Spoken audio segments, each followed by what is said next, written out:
Moonwaker, come in. I see you found me in the Starliner's library. It's my favorite spot on the ship. You must be here for a story. Well, pull up a seat.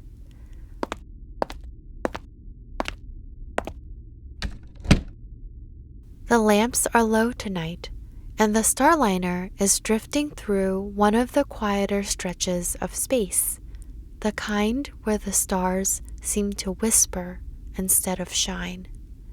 Tonight's story is about the ship and how she came to find me.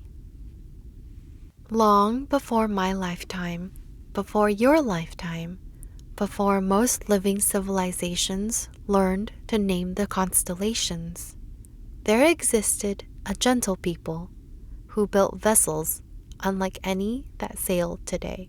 We call them the Star People. They weren't conquerors or colonizers. They were explorers and caretakers. They believed that the universe, vast and quiet as it is, can feel achingly lonely. So they created dream vessels, a fleet of sentient ships designed to drift through the quiet places between the corners of the cosmos.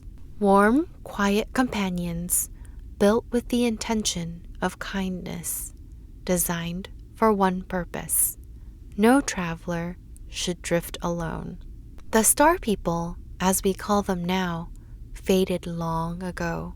They simply dimmed, the way an old lantern burns itself out peacefully at the end of a long night. Their cities went quiet, their starports emptied, their language swallowed by time. Their technology, once so advanced, became legend. But their dream vessels remained. Some continued their missions until the very end. Some found homes around distant stars. And some simply fell asleep in the dark, drifting in space, dreaming quietly. The Starliner is one of the last. She is older than some of the stars we pass, and yet she feels young in her curiosity. Warm metal, soft lights, and a hull that curves like a cradle, wrapped in panels that gleam with the shimmer of borrowed starlight. The corridors glow like the inside of a library at dusk. Her floors hush under your steps, and if you touch the walls, you'll feel warmth beneath your palm. And her windows, wide enough to swallow the sky, wide enough to remind you what wonder feels like. She carries herself with a soft, gentle warmth, like a lantern drifting across a moonlit lake on a long night. People sometimes ask how much she cost to build. The truth is, no one knows. To us, the sum would probably look like a number followed by a long string of zeros, a number so large it becomes meaningless. But one thing is certain, the Starliner comes from a civilization far more advanced than our own. She navigates by reading gravitational currents the way migrating birds read the wind. She avoids black holes the way airplanes avoid storms, by sensing the danger long before we ever reach it. Airplanes use weather radar, but she reads the bends in light and space-time. And when the Starliner notices those distortions, she simply makes a gentle, early course correction. With black holes, there are no sudden evasive maneuvers. They're massive, predictable objects whose gravity gradually increases as you approach. You'd notice the effects long before ever reaching anything dangerous. Although she can, the Starliner was never meant to sprint across galaxies. She was meant to drift, to float, to shelter. Her purpose was simple: find those who wander, the sleepless, the burdened, the lonely, the travelers who've lost their way, and give them a place to rest. The Starliner can sense these things in the way you know in your bones when someone's heart is tired. Her passengers are not always what you'd imagine. Sometimes they're explorers from distant star systems. Sometimes they're children traveling the border between dreaming and waking. Sometimes they're foodies who've heard of rumors of the Starliner's gastronomical delights. And sometimes they're moonwakers who stumble up late at night, looking for a soft voice to guide them into rest. But there is one more thing. Every now and then, the Starliner tilts her antenna just slightly, listening, hoping, wondering if any others like her still drift out there in the quiet dark. For a long time, she drifted peacefully, watching civilizations rise and fall like tides. For many centuries, she traveled alone, until the night she found me. I wasn't searching for her. I wasn't looking for adventure. I wasn't even asleep.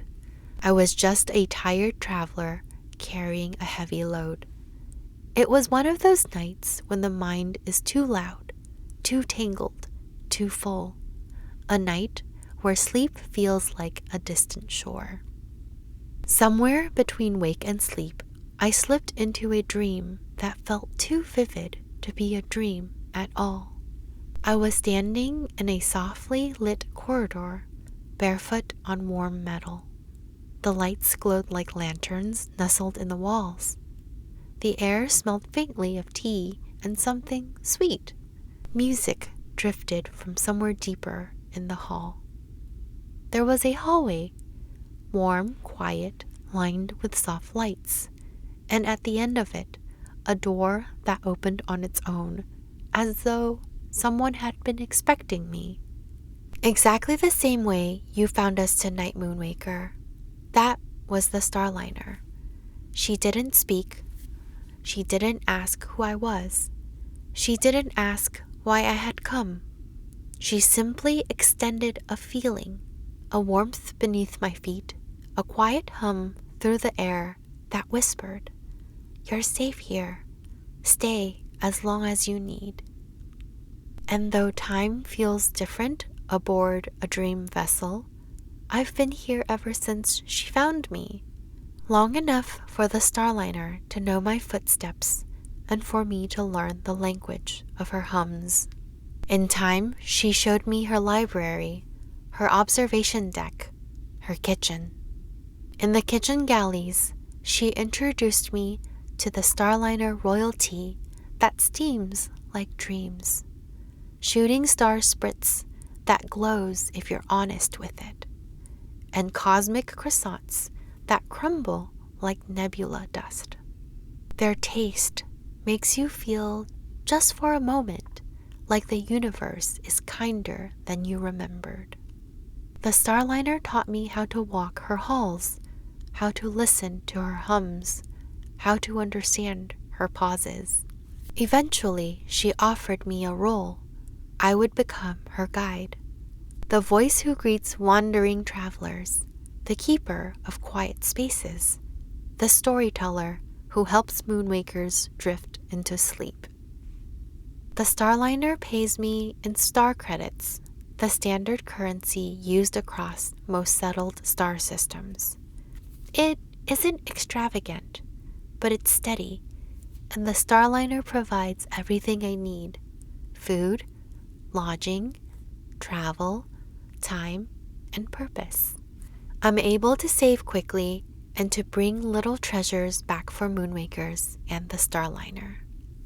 So now, here we are, you and I, aboard a ship built before memory, drifting through a gentle universe, a place for the wanderers and the tired. So rest now, Moonwaker. You're aboard the Starliner, and you're here, just as the Star People intended.